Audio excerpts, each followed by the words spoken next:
जिंदगी में तमाम उम्र सुकून पाने के लिए, शांति पाने के लिए इंसान दर दर भटकता रहता है। उसे सुकून चाहिए, सुख चाहिए, समृद्धि चाहिए, परंतु उसे अंदाजा ही नहीं होता ये सारे सुकून, शांति और ये सारे समृद्धि के अवसर उसकी जिंदगी में, उसके आसपास इर्द गिर्द मौजूद हैं, परंतु तमाम उम्र वो उनको पाने के लिए भटकता रहता है और अपना सर्वनाश कर लेता है। ठीक उसी तरह से जैसे कि मृग के भीतर एक कस्तूरी होती है, मृग के नाभिक में कस्तूरी होती है, परंतु तमाम उम्र उसकी महक से वो परेशान हो जाता है, बेचैन हो जाता है और सारे वनों में उस खुशबू को पाने के लिए भटकता रहता है। उसे अंदाजा नहीं होता कि वह जो कस्तूरी है वो उसके नाभिक के अंदर है। ठीक इसी प्रकार से इंसान की तमाम उम्र गुजर जाती है सुख, समृद्धि, शांति पाने के लिए, जबकि उसे अंदाजा नहीं होता कि ये सारी चीजें उसके इर्द गिर्द मौजूद हैं। नमस्कार। एक छोटी सी कहानी जो कि इंसान की इस बेताबी को बयां करती है। बात उन दिनों की है जब अफ्रीका महाद्वीप में हीरे की खानें निकल रही थी, हीरा ही हीरा निकलता जा रहा था। ये बात सारे अफ्रीका महाद्वीप में आग की तरह फैल गई थी। अफ्रीका के एक छोटे से गांव में एक किसान रहता था। उसने सोचा कि वो सारी जिंदगी इस खेत में खेती करता रहेगा, परंतु वो कभी अमीर नहीं बन सकता, सुख, शांति, खुशहाली कभी भी अपनी जिंदगी में नहीं ला सकता। उसने डिसाइड किया कि उसके पास एक छोटा सा खेत है, छोटा सा मकान है, उसे वो बेच देगा और जब पैसा आएगा उस पैसा से वो सारे के सारे अफ्रीका में घूमेगा और घूम घूम के हीरे की खानें ढूंढेगा, हीरा ही हीरा इकट्ठा करेगा और एक खुशहाल जिंदगी व्यतीत करेगा। डिसाइड करने के बाद उसने ऐसा ही किया। उसने अपना छोटा सा मकान और खेत बेच दिया और वो निकल पड़ा अफ्रीका महाद्वीप में चक्कर लगाने के लिए। घूमता रहा, काफी समय तक घूमता रहा और ढूंढता रहा कहीं उसे हीरे मिल जाए, हीरे की खान मिल जाए, जिससे उसकी भी जिंदगी खुशहाल हो। घूमते घूमते घूमते उसका सारा पैसा खर्च होने लगा। उसका जो भी उसके पास में पैसा था, जो उसको मकान बेचने से, खेत बेचने से आया था, वो सारा का सारा पैसा खर्च हो गया। वो कंगाल हो गया।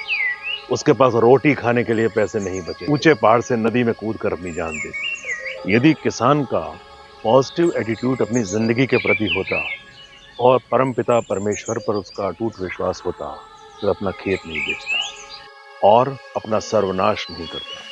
परंतु नेगेटिविटी होने की वजह से, ईश्वर पर विश्वास ना होने की वजह से उसने अपना खेत बेच दिया।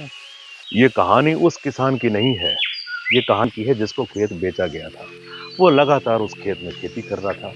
एक दिन खेती करते करते उसने देखा कि उसके खेत में एक चमकीला पत्थर रखा हुआ है जो मिट्टी में धंसा हुआ है। उसको उसके उस पत्थर की आभा इतनी आकर्षक थी कि अपने आप को रोक नहीं पाया।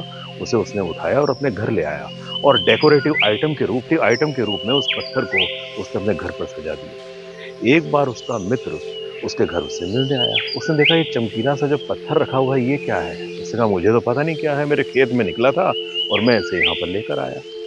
वो जो उसका मित्र उसके घर पर मिलने आया था वो समझदार था। उसे हीरे और मोतियों की समझ थी।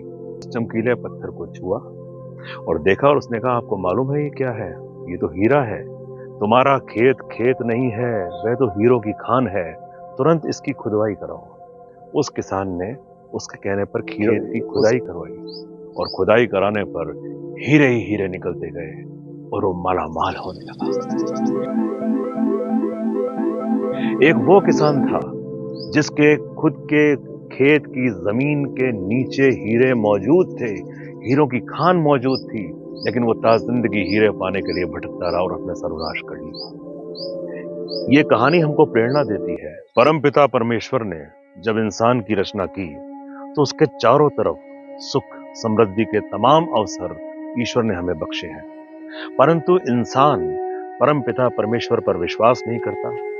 ईश्वर के प्रति उसका अटूट विश्वास न होने की वजह से और नेगेटिविटी होने की वजह से वो लगातार डिप्रेशन की जंजीरों में जकड़ता चला जाता है और अपना सर्वनाश। ये कहानी हमें प्रेरणा देती है कि ईश्वर हमें समय समय पर अवसर प्रदान करते रहते हैं। तमाम चीजें जो हमें चाहिए हमारे इर्द गिर्द मौजूद होती है, परंतु अपनी निराशा, बेचैनी, परेशानी और फ्रस्ट्रेशन की वजह से हम उन्हें पहचान नहीं। और तमाम जिंदगी इन ख्वाहिशों को पाने के लिए हम परमात्मा पर अटूट विश्वास और सकारात्मक विचारों से हम हर मौके पर एक चौका लगा सकते हैं। इन्हीं भावनाओं के साथ जल्द ही हाजिर होते हैं फिर एक नई प्रेरक कहानी के साथ।